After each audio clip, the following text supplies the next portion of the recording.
बिस्मिल्लाहिर्रहमानिर्रहीम। अस्सलाम वालेकुम नाज़रीन, आप यूट्यूब चैनल देख रहे हैं। मैं इमरान खान हूं। सबसे पहले सुप्रीम कोर्ट ऑफ पाकिस्तान के बाहर पाकिस्तान तहरीक इंसाफ ने धरना दे दिया है। रात गए पाकिस्तान तहरीक इंसाफ ने वजीर आला खैबर पख्तूनख्वा ने अडयाला जेल के बाहर से धरना खत्म किया था। लगभग 2:30-3 बजे का वक्त था और फिर यह ऐलान किया था कि तमाम MNAs, MPAs और senators supreme court of Pakistan के बाहर पहुंचे और वहां पे आके धरना दे दें।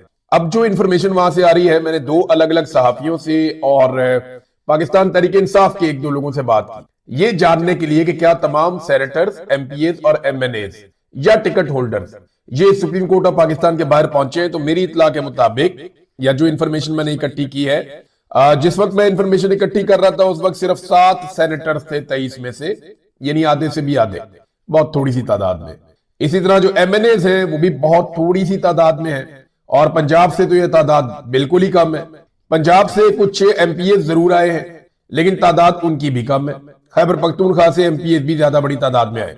सनाउल्लाह मस्ती खेल साहब जो है, उनकी फैमिली में फौतगी हो गई और वो वहां बताकर चले गए। एक आधा MNA और बताकर चला गया।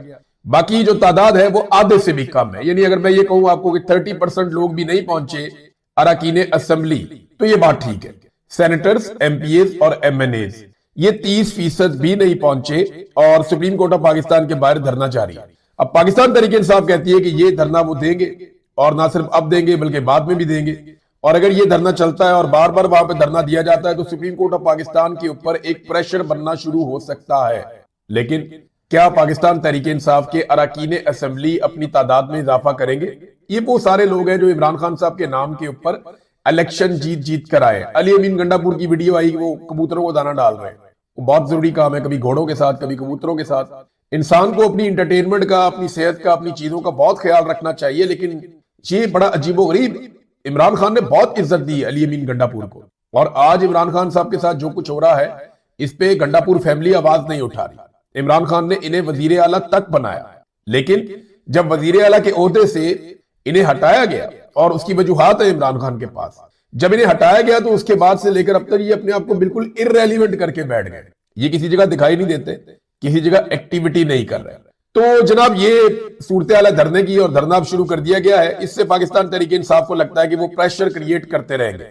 मोबिलाइजेशन जो पाकिस्तान तहरीक इंसाफ की है वो जारी है।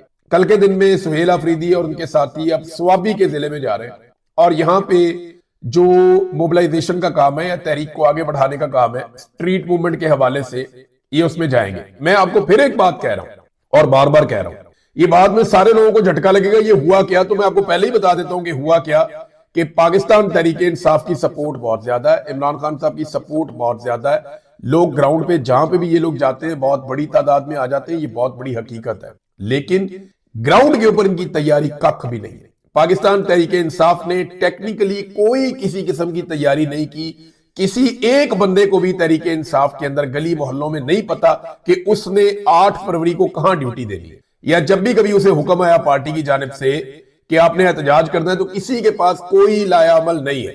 हत्ता कि एक दिन पहले पाकिस्तान तहरीक इंसाफ ने और तहरीक तहफ़्फ़ुज़ आईन पाकिस्तान ने एक नई अनाउंसमेंट कर दी जनाब कि आप बाजार तो बंद करेंगे, पहिया जाम हड़ताल तो करेंगे एतवार के दिन, लेकिन शाम को आप मशल बरदार रैलियां भी निकालेंगे। उससे इंपैक्ट तो क्रिएट होगा, लेकिन कैसे करना है, किसने करना है, किसकी कहां ड्यूटी है, किस गली से कौन निकलेगा, किस मोहल्ले से कौन निकलेगा, कोई लिस्ट होती है, कोई फेहरिस्त बनती है, कोई ड्यूटियां लगती हैं। वो इस तरह का ग्राउंड के ऊपर टके का काम नहीं है। मैं आपको सीरियसली बता रहा हूं, ये किसी को बुरा लगता है तो लगता रहे। हाँ, ये है कि मोबिलाइजेशन बड़ी कमाल की है। पाकिस्तान तहरीक इंसाफ को इस बात की दाद देनी चाहिए कि उन्होंने डाउन जाती हुई अपनी पॉपुलैरिटी को, या जो पाकिस्तान तहरीक इंसाफ को एक धचका लगा था, एक मायूसी थी कारकुनों में, उसको खत्म किया और एक दफा फिर पाकिस्तान तहरीक इंसाफ को और कारकुनों को उन्होंने ऑक्सीजन दी है, उन्हें दोबारा खड़ा किया। ये क्रेडिट नौजवानों की क़यादत को जाता है। लेकिन जो ग्राउंड के ऊपर प्रॉपर लॉकडाउन के लिए या पहिया जाम हड़ताल के लिए या मुल्क को बंद करने के लिए या हर चौक डी चौक के लिए कोई हिकमत अमली है, नारा जरूर है, लोगों को पसंद भी आ रहा है, लेकिन उसके लिए कोई ग्राउंड के ऊपर तैयारी, हिकमत अमली, प्लानिंग, मनसूबाबंदी कुछ नहीं, वो नहीं। अगर हर चौक डी चौक बनाना है तो हर चौक के अंदर एक आदमी को आपको सरपरस्त बनाना पड़ेगा कि इस चौक को डी चौक ये आदमी बनाएगा। किसी को पता ही नहीं है। बहरहाल ये अभी चीजें जो है इनमें टाइम भी पड़ा हुआ है, लेकिन 8 फरवरी सर पे आ गया है। मैंने आपको हकायक बताया जो एक्चुअली हकीकत है। अब इसमें नादरीन इमरान खान साहब पर जो सख्तियों का एक नया दौर शुरू हुआ है ना, इस पे मैं एक बात आपको याद दिलाना चाहता हूं। ये शुरू होता है 27वीं आईनी तरमीम, आर्मी चीफ को मिलने वाले इस्तिस्ना, उनको मिलने वाली एक्सटेंशन और सीडीएफ का ओहदा, ये इन दिनों में होता है। ये इन चीजों में आपको याद होगा कटाई पड़ गई थी, हर तरफ खबरें भी आ रही थी कि सब कुछ अच्छा नहीं है शहरी इक्तदार में, तो ये हो गया तो वो हो गया, लोग खबरें दे रहे थे, उनका रद्द-ए-अमल भी आ रहा था। नवाज शरीफ साहब एक्चुअली मेन किरदार थे।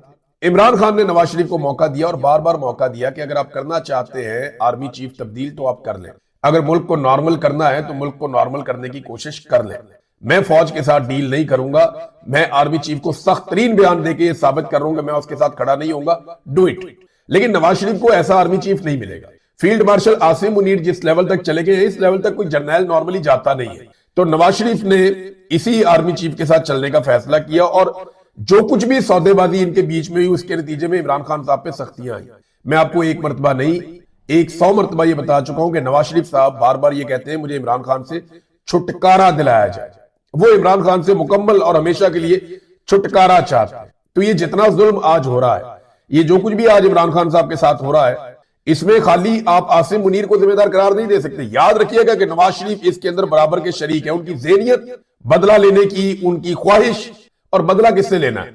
नवाज शरीफ को एस्टेब्लिशमेंट में मारा, बदला वो इमरान खान से ले रहा है। तो इमरान खान ने तो नवाज शरीफ को निकालकर पाकिस्तान से बाहर भिजवाया था।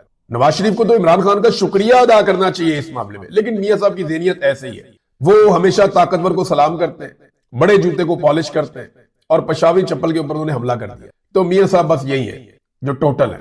और मियां साहब जब बीमार थे ना अस्पताल में, बीमार भी नहीं थे बेचारे, जेल के अंदर उनके प्लेटलेट्स ऊपर नीचे किए जा रहे थे। तो मैं आज बयानात सुन रहा था, ख्वाजा आसिफ, एहसन इकबाल, शहबाज शरीफ, मरियम नवाज, पता नहीं कौन कौन से इनके रहनुमा हैं।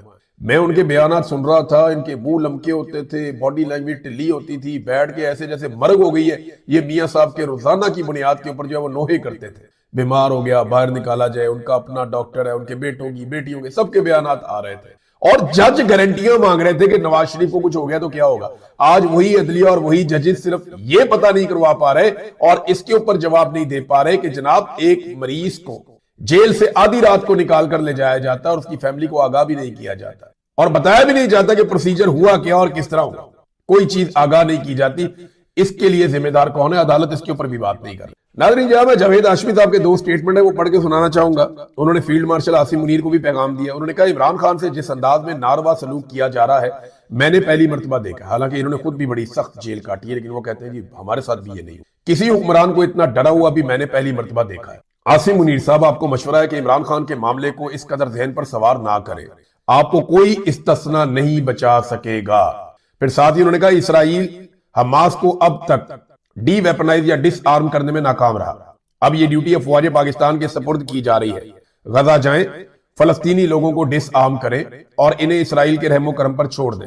यह खबर भी सुनी गई है कि शायद हमारे कुछ सिपाही वहां हमास की बिछाई हुई सुरंगें साफ करते हुए वफात पा गए। हमारा काम तो यह था कि किबला अव्वल के मुहाफिज बनते, मगर आज हम पर इन्हीं मुहाफिजों को खत्म करने की ड्यूटी लगाई जा रही है। कुछ उलमा ने इसी बुनियाद पर यह फतवा भी दिया है कि इन सिपाहियों का जनाजा हराम है। आसिम मुनीर साहब, आपका अंजाम भी यही होगा।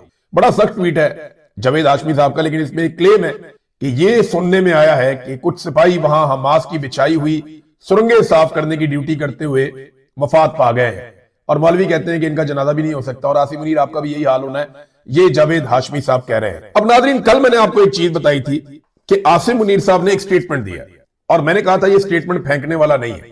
उन्होंने कहा कि हर सतह पर फिक्री तब्दीली नागुजीर हो चुकी है। ये जुमला बार बार आपने अपने ज़हन में रखना कि हर सतह पर फिक्री तब्दीली नागुजीर हो चुकी है। ये क्या पाकिस्तान में तब्दील करना चाहते हैं? ऐसा क्या है कि पाकिस्तानियों की सोच ही तब्दील हो जाए, नजरिया ही तब्दील हो जाए? ये बार बार कहते हैं बंद कमरों में और ये सबको कायल करने की कोशिश करते हैं, सहाफियों को, सियासतदानों को, मुख्तलिफ तबकात को।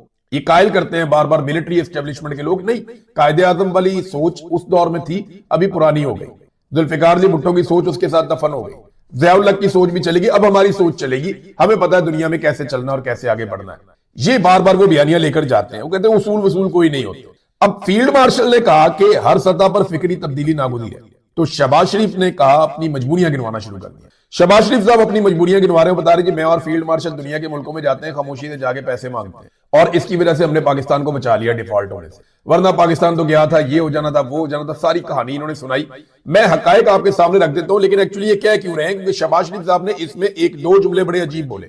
इन्होंने कहा हमारा सर झुका हुआ होता है जब हम पैसे मांगने के लिए जाते हैं, हम सर नहीं उठा सकते, बड़ी शर्मिंदगी वाले मामला होते हैं, तो फिर उनकी बातें भी माननी पड़ती हैं। यानी जब हम फैसले करते हैं या हम कोई चीज कर रहे होते हैं तो हमें उनकी बातें और उनके फैसले मानने पड़ते हैं जिन लोगों से हमने पैसे पकड़े हुए हों।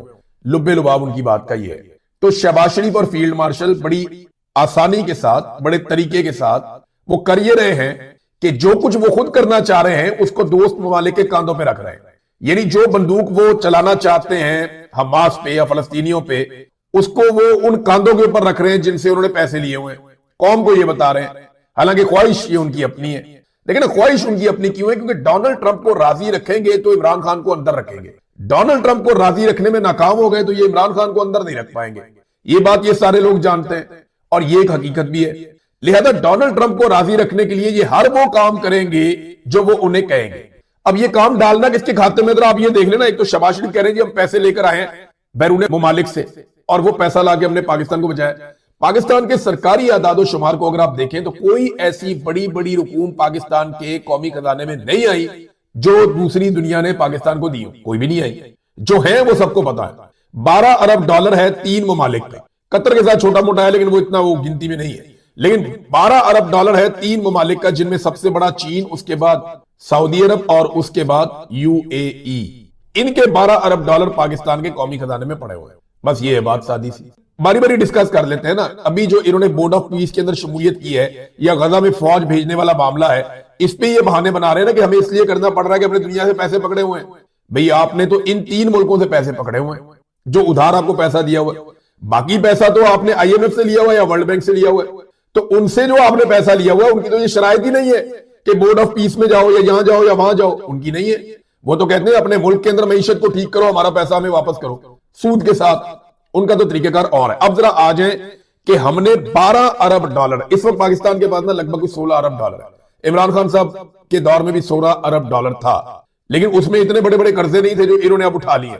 उस दौर में इतनी महंगाई भी नहीं थी, उस दौर में मईशत का ऐसा बेड़ा गर्क भी नहीं था। इन्होंने मईशत तबाह कर ली, तरक्याती मंसूबे सारे रोक लिए, इन्होंने पाकिस्तानियों के ऊपर महंगाई का अजाब मुसल्लत कर दिया, बिजली गैस पेट्रोल हर चीज महंगी कर दी और टैक्सों की भरमार करके भी ये वहां तक पहुंचे जहां तक इमरान खान था। और इसमें से भी 12 अरब डॉलर यानी इस रकम का 75% ये उधार का पैसा है। जितना पैसा इमरान खान साहब के दौर के अंदर कौमी खजाने में आया था उतना पैसा इस दौर में भी कौमी खजाने में पहुंच गया, लेकिन उसमें 75% किसी और का पैसा है, हमारा नहीं। अब आ गए यूएई पे। यूएई ने आपसे पैसे मांगे, आपने उनको 1 अरब डॉलर के फौजी फाउंडेशन के दे दिए शेयर्स, बाकी आपने उनसे वादा कर लिया आपको पैसे हम दे देंगे। अब यूएई की दिलचस्पी तो है कि पाकिस्तान बात माने इसराइल के मामले में, क्योंकि यूएई ने उसको तस्लीम किया हुआ है, लेकिन यहां से उतना प्रेशर नहीं। सऊदी अरब ने तो बड़ी बेदिली के साथ और कोई गर्मजोशी भी नहीं दिखाई और कोई इतनी दिलचस्पी भी नहीं दिखाई। जिस तरह वो बोर्ड ऑफ पीस में गया वो तो अपने बंदे भी नहीं लेके गया, ये तो ढोल बजाते हुए गए पाकिस्तानी फील्ड मार्शल और शहबाज शरीफ साहब। ये तो बहुत ताशे बजा रहे थे, एंजॉय कर रहे थे, इनके चेहरों के ऊपर रौनकें खत्म नहीं हो रही थी, ये तो बहुत खुश थे, इसको सेलिब्रेट कर रहे थे। देखिए डोनाल्ड ट्रंप के साथ जाना, खड़े होना इनकी ख्वाहिश है और इनके लिए बहुत बड़ा ऑनर है। ही इज डोनाल्ड ट्रंप और इनके लिए बहुत बड़ा ऑनर है उसके साथ खड़े होना, उसके साथ बैठना, उसके साथ दस्तखत करना। तो ये उसको सेलिब्रेट कर रहे थे, इंजॉय कर रहे थे। सऊदी अरब ने ऐसी गर्मजोशी नहीं दिखाई। तो क्या सऊदी अरब ने मजबूर किया या यूएई ने मजबूर किया? नहीं। तो तीसरा कौन है जिसके हमने पैसे देने? चाइना ने हमें मजबूर किया कि जाओ बोर्ड ऑफ पीस में और खुद नहीं गया। ये बात समझ आती है आपको?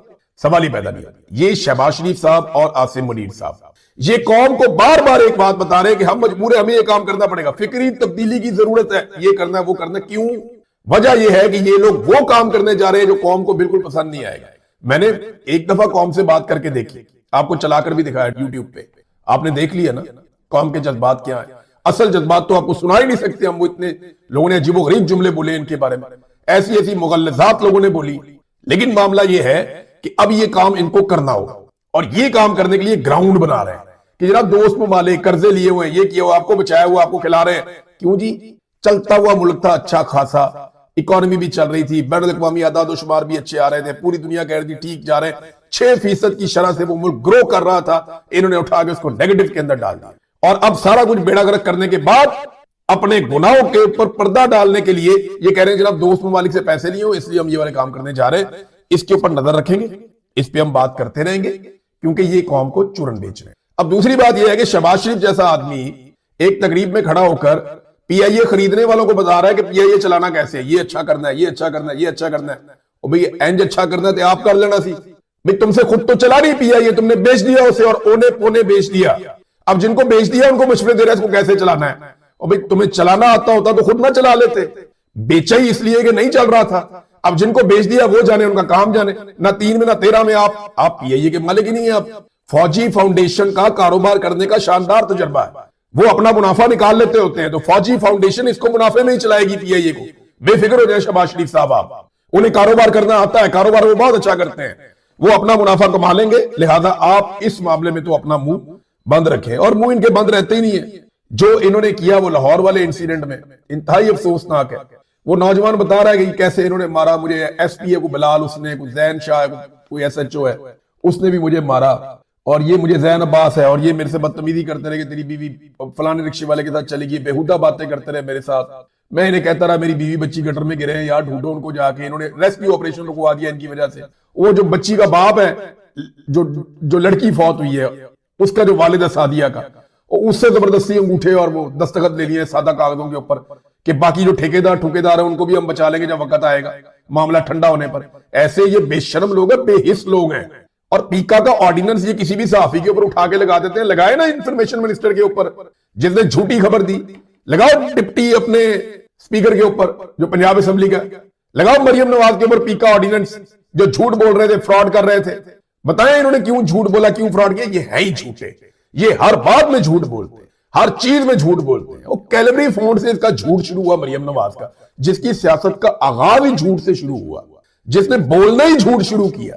और भाई उसके ऊपर आप कह रहे हैं कि ये झूठ है या सच है या ये है वो है, और यहां पे कई सहाफी बैठे वो तालियां बजा रहे हैं, एंजॉय कर रहे हैं। कमाल काम हो गया, ब्यूरोक्रेसी को डांट दिया, ब्यूरोक्रेसी को ये कर दिया, ब्यूरोक्रेसी को डांट दिया, क्लास ले ली, बखिया उधेड़ दिया। फटे मुंह ताड़ी साफत दे होते, जहां पे तनकीद करनी होती है वहां पे भी तारीफें शुरू कर देते हैं। सिंध के लिए क्राइटेरिया कोई और है, खैबर पख्तूनख्वा के लिए कोई और है, बलूचिस्तान के लिए कोई और है, और पीएमएलएन के लिए कोई और है। नवाज शरीफ के खानदान को जो सहूलत सहाफियों ने दी है ना, इन्होंने जो एक वफादारों का ग्रुप तैयार किया है ना, इन्होंने पाकिस्तान का बेड़ा गर्क करने में मेन किरदार अदा किया। और इस खानदान को तो आईपीपी के अंदर ही जूते मार मार के तबाह कर देना चाहिए, जो इन्होंने पाकिस्तान के साथ आईपीपी लाकर कर दिया, जो इन्होंने वहां पे सौदे कर लिए, जो इन्होंने एलएनजी का सौदा किया, उसके ऊपर इनको सजा दे देनी चाहिए, जेलों में सारी जिंदगी के लिए डाल देना चाहिए, जो इन्होंने पाकिस्तान के साथ किया।